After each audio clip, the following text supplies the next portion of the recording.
Alors les tourillons sont débités, donc j'en ai 8, parce que je vais avoir 2 jambages qui nécessitent pour chacun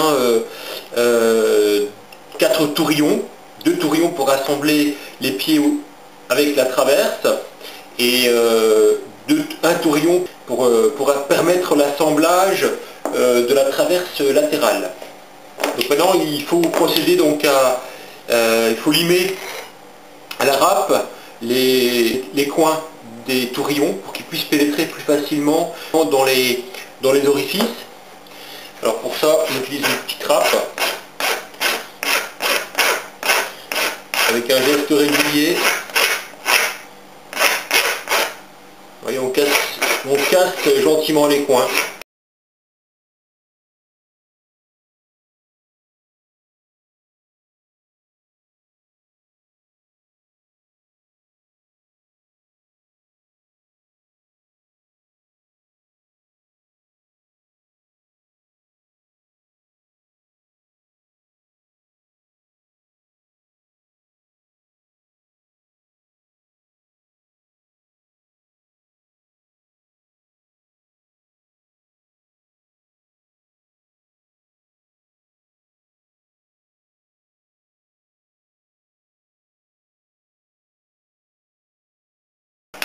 Voilà, ça prend à peu près 1 minute quand même par tourillon, puisque ce sont des pièces assez volumineuses.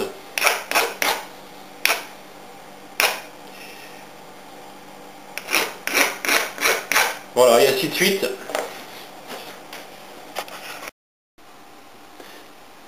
Alors voilà, les 8 tourillons sont préparés, terminés. Donc il ne restera plus qu'à les positionner sur les pièces.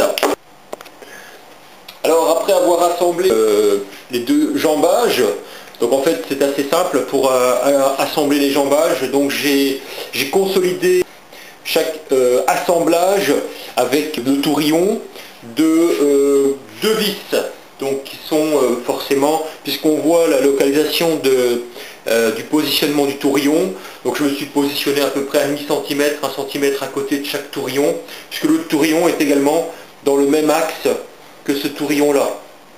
Donc j'avais la position qui était à 4 cm, et comme les tourillons mesurent 22 mm, donc j'ai pu positionner mes 2 vis.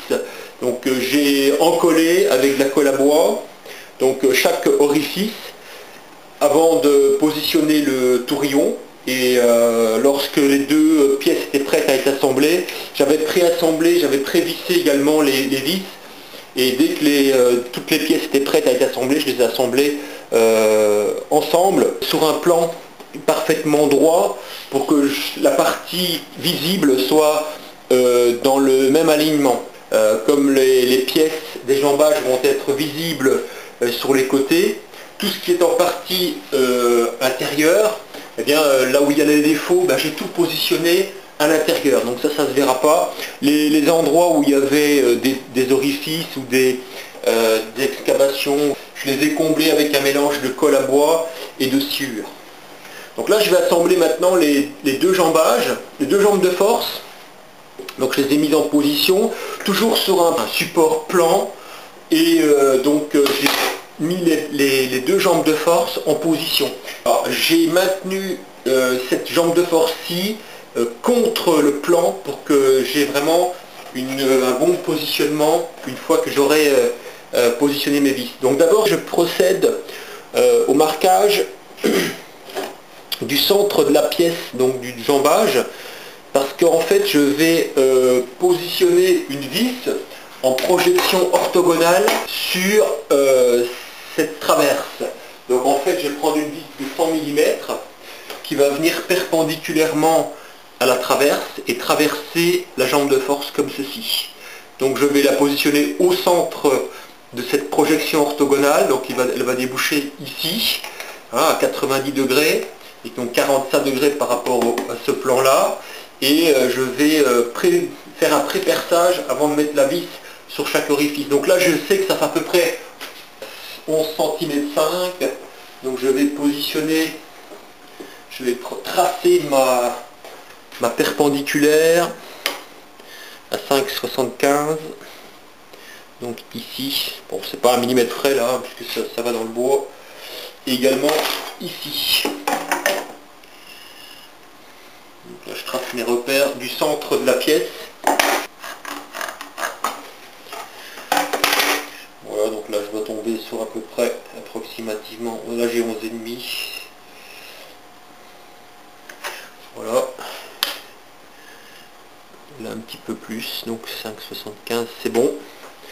Voilà, donc là je trace donc la perpendiculaire. Que je vais donc reporter maintenant sur l'autre pièce. Comme je suis bien centré là. Comme ceci.